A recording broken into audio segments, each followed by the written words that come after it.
Alice POV. Mommy! Naramdaman ko ang paghaplos sa maliit na kamay sa aking mukha. Unti-unti kong dinilat ang aking mga mata, tumitig sa dalawang mukhang nasa harap ko.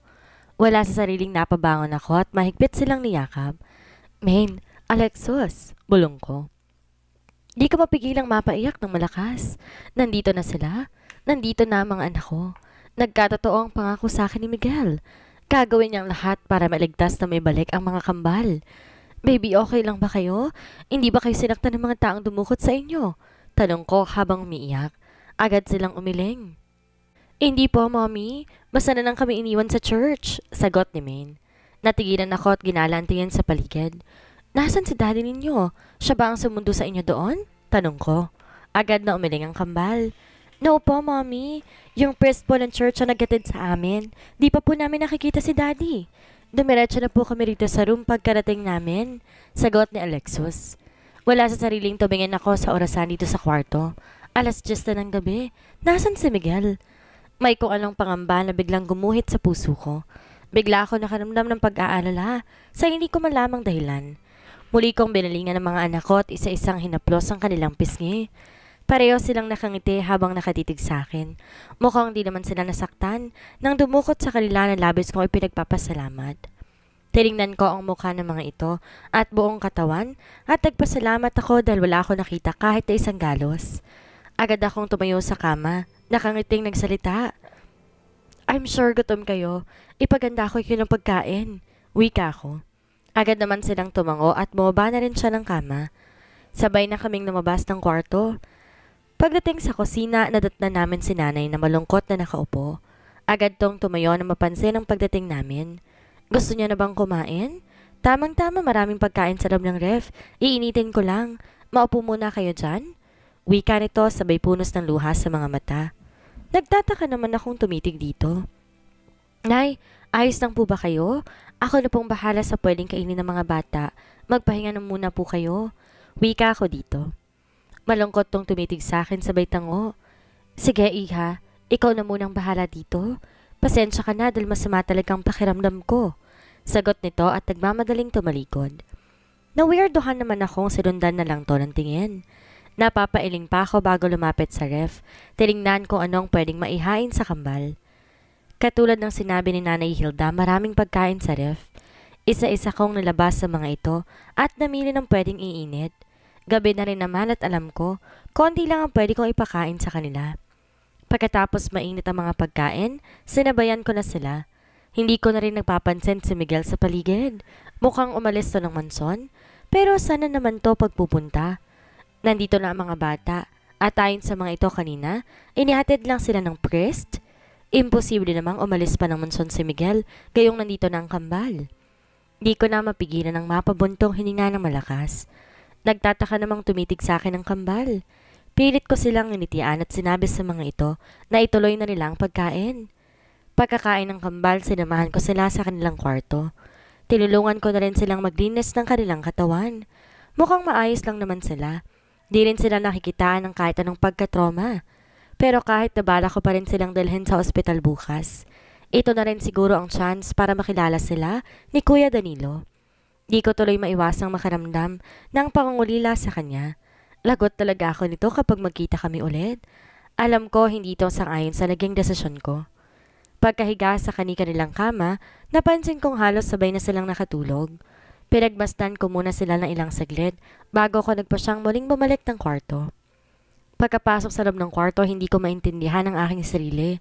Nakaramdam ako ng hindi may paliwanag na kalungkutan. Nilibot ko pa ang tingin sa paligid bago nagpa siyang pumasok sa loob ng banyo para maglinis ng katawan. Plano kong maligo muna bago matulog ulit. Ngayong nandito na ang kambal sa manson, wala na dapat akong ipag-alala pa. Siguro sa ngayon, kailangan ko mag-focus para muling maayos ang aming pamilya. Handa ako ng kalimutan lahat ng kasalanang nagawa ni Miguel. Mahirap man gawin ang bagay na yon pero lahat gagawin ko para mabuo ng aming pamilya. Di naman ako nagtagal sa loob ng banyo. Agad ko na ding pinatuyo ang aking buhok. Pumasok pa ako sa loob ng walk-in closet para maghanap ng maisusuot na pantulog. Sa hindi ko malamang dahilan, pumili ako ng pinaka-daring na pantulog. Wala lang. Gusto ko lang ma-impress sa akin si Miguel. Handa na ulit akong ipagkatiwala sa kanya ang sarili ko. Agad na ako nahiga sa kama nung matapos ko na ang night routine ko. Sana lang umuwi si Miguel ngayong gabi. Hindi man lang to nagpaalam sa akin. Sa bagay, nakatulog nga pala ako sa balikat ito kanina. Hindi ko maiwasan na mapangiti habang unti-unti kong ipinipikit ang aking mga mata. Miguel, please, no. No! Sigaw ko. Pilit ko inaabot ang kamay ni Miguel pero hindi ko magawa. Nasa nagliliyab siyang apoy at kita ko ang lungkot sa kanyang mga mata habang nakatitig sa akin. Wag! Miguel, please, wag mo akong iiwan. Lumaban ka. Humawak sa kamay ko. Sigaw ko habang patuloy sa malakas sa pag-iyak. Hindi ko kayang makita siya na unti-unting nilalamon ng apoy. Pinipilit ko pa rin siyang abutin pero may biglang humawak sa akin. Di ako makawala sa hawak na yon kaya patuloy ako sa pagsigaw. Miguel! Maawa ka! Bumalik ka! Huwag mo kaming iiwan! Sigaw ko pa. Isang mahinang sampalang naramdaman ko bago ko idinilat ang aking mga mata. Hingal na hingal ako habang dahan-dahang bumabangon. Naramdaman ko pa ang pawis sa buo kong katawan bago tiningnan ko sinong gumising sa akin. Salamat! Panaginip lang pala. Akala ko talaga totoo ang mga nangyari. Nakakabaliw ang panaginip na yon. Hanggang ngayon malakas pa rin ang kabog ng puso ko. Hindi ko akalaing madadala ako sa panaginip na yon. Hinawakan ko pa ang noo ko. Binalingan si Nanay Hilda. Ito ang gumising sa akin. Nananaginip ka, Iha? Mabuti na lang at naisip kong puntahan ka dito sa kwarto. Nag-aalala ako dahil tanghali na hindi ka pa lumalabas ng silid. Wika nito. Napakunot ang noo ko na mapansin ko ang pamamaga ng mga mata nito. Ano kayang problema ni Nanay Hilda? Kagabi ko pang napapansin ang lungkot sa mga mata nito. Nay, may problema po ba kayo? Hindi ko mapigilang tanong nito at dahan-dahan bumangon ng kama. Pagkatayo, nag-inat pa ako. Wala. Kumain ng mga bata. Binabantayan sila ngayon ni Carla. Sagot nito sa akin. Pagkatapos ay agad tong tumalikod. Hindi ko naman mapigilang mapakunot ang noo ko habang sinusundan to ng tingin. Napapailing na lang ako habang inuumpisan ko ng iligpit ang kama. Nakaramdam ako ng lungkot na mapansin kong di pala umuwi si Miguel kagabi. Sana naman kaya ito natulog. Malungkot akong napabuntong hininga at pumasok sa loob ng banyo. Ginawa ko muna ang morning routine ko bago ko nagpasyang lumabas ng manson. Agad kong hinagilap ng tingin ang kambal. Napakunot noo pa ako nang imbes na ang kambal na nakikita ko. Napansin ko kausap ni Giselle si Alicia. Ang aga naman itong dumalaw dito sa manson. Nagmamadali akong lumapit sa mga ito na mapansin kong seryoso silang nag-uusap. Tumigil ako at di ko mapigilang pakinggan ang kanilang pinag-uusapan. Alam na ba ni Alice? Narinig kong tanong ni Alicia. Baka sa boses nito ang pag-aalala. Hindi pa. Hindi namin alam kung paano sasabihin sa kanya ang mga nangyari. Siguro bahala na si Sir Lucas sa magsabi sa kanya ng lahat. Sagot ni Carla. Natigilan ako. Agad akong nakaramdam na matinding kaba. Tiyak na masasaktan siya kapag nalaman niyang nangyari kagabi kay Sir Miguel. Ang bilis ng pangyayari. Kahit ako nabigla sa pinalabas na balita kanina sa telebisyon. Sagot ni Alicia. Di ko naman maiwasang agad silang lapitan at sumabat sa kanilang pag-uusap. Bakit? Ano nangyari? Tanong ko. Sabay pang nagulat ang mga ito at agad na nagkatinginan. Aha? Wala. Sagot nito. Kunot noong nagpalipat-lipat ang tingin ko sa kanilang dalawa. May tinatago kayo sa akin? Sabihin ninyo anong nangyari? Kagabi ko pa hinihintay si Miguel. Nandito ng kambal at siya naman tong wala ngayon. Sagot ko. Muli silang nagkatinginan. Walang sino man gustong magsalita sa kanila kaya lalo kong na-weirdohan sa kanila. May mga nangyari ba na hindi ko alam? Nasaan si Miguel? Ma'am, pasensya na po. Wala ako sa lugar para sabihin sa inyong mga nangyari. Sagot ni Carla. Tinitigan ko ito sabay iling. Amo mo ko, di ba? Pues inuutusan kita. Sabihin mo sa akin nasaan ang asawa ko. Seryoso kong tanong. Napakurap muna to na makailang ulit bago sumagot. Si Sir Lucas na lang pong tanungin mo, ma'am. For sure, pupunta siya ngayon ng manson? Sagot nito. Hindi. Bakit ko pa siya hihintayin? Gayong alam mo kung nasaan siya. Tatanungin kita ulit, nasaan ang asawa ko? Tanong kong muli at di ko na mapigilan pa ang pagturo ng luha sa aking mga mata. Ma'am, pasensya na po pero wala na siya. Sagot nito. Agad na nanlaki ang aking mga mata.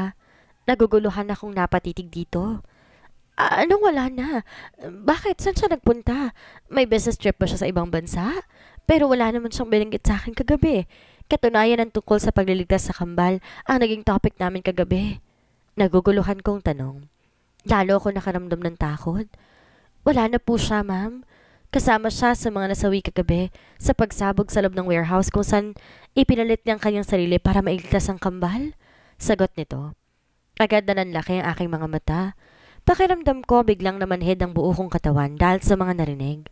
Agad na nag-uunahan sa pagpatak ang luha sa aking mga mata. Hindi kayang tanggapin sa isipan ko ang aking narinig ngayon. Wala na siya?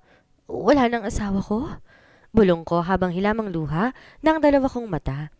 Nangihina ako napaupo sa damuhan. Hindi ako makapaniwala. Yun na pala ang huli naming pag-uusap na dalawa. Bakit ang bilis ng mga pangyayari? Nakatulog lang ako pagkatapos magigising ako sa masamang balita na yon. Paano na kami? Paano na kami ng mga anak ko? Sorry ma'am, pinilit siyang pigilan kagabi ni Sir Lucas pero buo na ang desisyon niya. Kasabay ng pagsuko ng sarili niya sa mga kidnappers ang pag-release nila sa mga kambal. Sinugal ni Sir ang buhay niya para sa kanila. Sorry dahil hindi namin siya naprotektahan. Wika ni Carla na bakas ang lungkot sa boses nito. Hindi ako nakasagot habang tuloy-tuloy ang pagturo ng luha sa aking mga mata. Hindi kayang tanggapin ng sistema ko ang mga nangyayari ngayon. Pakiramdam ko biglang nawalan ng saysay ang lahat sa akin. Hilamang luha sa aking mga mata habang nakatitig sa isang news report na naka-flash sa screen ng telebisyon. Ibinalita dito kagabi ang nangyaring sunog sa isang warehouse sa Valenzuela. Hindi totoo yan. Buhay siya. Nararamdaman ko buhay pa ang asawa ko.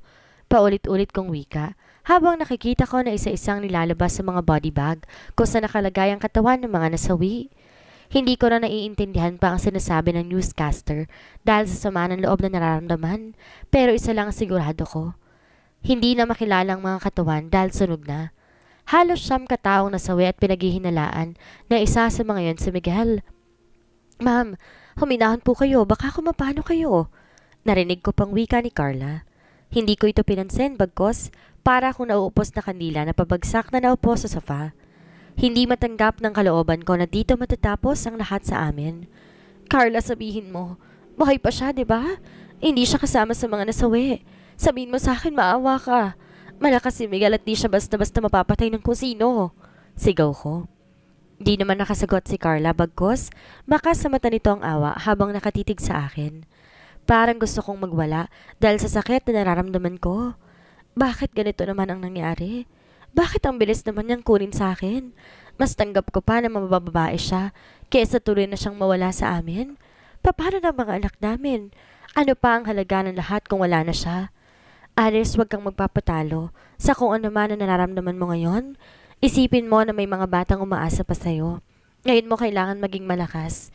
Hindi gugustuhin ni Miguel na makikita kanyang mahirapan, kaya ginawa niyang lahat para mailigtas ang kambal sa kamay ng mga kidnappers. Sinakripisyo niyang sarili niyang buhay para dito kaya't sana huwag kang panghinaan ng loob. Lumaban ka sa buhay. Huwag kang patatalo sa nararamdaman mo ngayon. Sabat naman ni Alicia habang nararamdaman ko ang paghagod nito sa likod ko. Paano pa ako lalaban? Gayong si Miguel na ang kusang sumuko. Kahit na siya ang pinakamasamang tao sa mundo, hindi maikakailang mahal na mahal ko siya. Kung di sana ako nakatulog kagabi habang nag-uusap kami, buhay pa sana siya. Ang sakit. Ang hirap mawala ng taong may malaking bahagi sa buhay mo. Hindi ko alam kung kaya ko pa bang lumaban, Alicia. Ito ang pinakamasakit na nangyari sa buhay ko. Sagot ko rito habang di mapatid-patid ang luha sa aking mga mata. Mom! Natigilan ako na may biglang tumawag sa aking pangalan. Hilam ang luha sa aking mga mata nang titigan ko ang parating na kambal. Pareho silang umiiyak kaya agad akong tumayo. Sinalubong sila ng yakap. Mom, napanood namin sa news. Totoo po ba?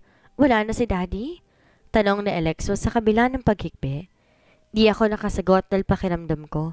Punong-puno ng sakit ang puso ko. Kaya isang malakas na iyak na lang aking nagawa. Bad siya? Siguro yung bad girl lang pumatay kay Daddy. Naalala namin ang warehouse na yon. Doon kami dinala ng bad na babae na yon at tinali. Kwento ni Alexos. Yes, Mommy. Doon kami dinala ni Tita Corina. May isa siyang babaeng kinatagpo doon. Sabi pa nga nila, papatayin daw nila kami ni Alexos kapag di tumupad si Daddy sa usapan nila. Nakakatakot sila, Mommy. Maraming baril ang mga kasama nilang lalaki. At sabi nila, pupugutan daw kami ng ulo kapag magbatigas daw si Daddy. Umiiyak na pagsasalaysay ni Maine. Halos hindi ito makahinga dahil sa matinding pag-iyak. Alam ko, nahihirapan din silang tanggapin ang lahat. Sa mga sinabi ni Rain sa akin, ang galit na nararamdaman sa puso ko. Kung ganon, kasabwat ang kerida ni Miguel sa mga nangyari. Maliban kay Maxie, isa siya sa dahilan kung bakit namatay ang asawa ko. Hindi ko mapigilang maikuyom ang aking kamao. Siguro nga kailangan kong maging malakas para sa mga anak ko. Kailangan ko silang protektahan laban sa mga masasamang tao. Hindi ako papayag na hindi mabibigyan ng hustisya ang pagkamatay ni Miguel. Lalong napahigpit ang pagkakayakap ko sa mga anak ko. Para kaming batang nag-iiyakan. Tahimik lang na pinapanood kami ni na Carla at Alicia. Pero alam kong nakikidalamhati sila sa nararamdaman namin. Nagiging mahirap sa amin ang mga sumunod na araw sa manson. Puno ng pangungulila ang puso ko. At di ko alam kung paano mag-umpisa. Kung di lang dahil sa mga anak ko, baka matagal na rin akong nagpatiwakal. Halos hindi maubos-ubos ang luha ko sa aking mga mata dahil sa araw-araw na pag-iyak. Ma'am, nasa labas po si Sir Lucas. Gusto raw po kayo makausap? Nasa loob ako ng kwarto at nagmumukmok nang biglang tumating si Carla. Agad akong tumayo sa kama. Dumiretso sa salamin para tingnan ang aking sarili. Gulo-gulo ang buhok ko. Magang-maga ang aking mga mata dahil sa matagal na pag-iyak. Gayon pa man di naging hadlang iyon upang di ko harapin si Lucas. Gusto ko itanong dito kung alin sa mga nasunog na katawan ng kay Miguel dahil mahirap makilala. Kailangan pang suriin ng mga eksperto ang mga yon para ma-turn over ng maayos sa pamilya. Nasa living room si Miguel kaya agad akong dumiretso doon. Tinitigan pa ako nito bago napapailing. Patawad, Alice. Alam kong masakit sa iyo ang mga nangyari pero wala na tayong magagawa pa. Tuluyan ang nagpahinga si Miguel. Wika nito at puro ng lungkot ang boses. Ang mga salarin, nasaan sila? Seryoso kong tanong. Natigilan si Lucas bago sumagot. Under investigation pa ang mga nangyari. Hayaan mo't makakamit din ni Miguel ang hustisya? Sagot nito. Kapansin-pansin ang lungkot sa mukha ni Lucas. Simula nung nangyari ang trahedya sa buhay ni Miguel, ngayon lang to nagpakita sa akin. Ito na rin ang nag-aasikaso ng lahat. Wala akong balak makita ang sitwasyon ng katawan ni Miguel sa ngayon, kaya naman ipinaubaya ko na sa kanyang lahat. Mas mahihirapan ako kung makikita ko pang nasa loob ang asawa ko ng kabaong. Balik normal ang buhay nila, di ba? Pagkatapos silang sirain ng pamilya ko, parang wala lang sa kanila ang mga nangyari. Bakit hindi sila napasama sa mga nasawi? Bakit si Miguel Pagay yung mas malakas siya sa dalawang babaeng yon? Bakit di niya nailigtas ang sarili niya? Naghihinagpis kong tanong. Bali ang binti ni Miguel kaya hindi siya nakalabas, sagot ni Lucas. Agad na nanakay ang aking mga mata. Yun ang lumabas sa autopsy. Sinadyang baliin ng buto para hindi na siya makapanlaban. Hindi birong hirap ang pinagdaanan niya sa kamay ni Maxie. Pagpapatuloy na wika nito. Agad kong naikuyom ang aking kamao. Naipikit kong aking mga mata. Agad kong na-imagine ang hirap na pinagdaanan nito bago namatay. Kaya pala hindi niya nailigtas ang sarili niya. Wala man lang ni isa sa amin na nakatulong sa kanya para mailigtas siya sa kalbaryong kanyang dinanas. Magbabayad sila. Hindi ako papayag na hindi nila pagbabayaran ang ginawa nila sa asawa ko. Galit na sigaw ko. Parang gusto kong magwala para mailabas ang pot na nararamdaman ng puso ko. Agad namang napalapit sa akin si Carla para pakalmahin ako. Papatayin ko silang lahat. Sisiguraduhin ko mangyayari din sa kanila ang ginawa nila sa asawa ko. Pagpapatuloy kong wika habang umiiyak. Pakiramdam ko puputok ang puso ko kapag di ko mailabas lahat ng nararamdaman ko ngayon. Gustong gusto kong durugin sa mga kamay ko lahat ng sangkot sa pagkawala ni Miguel.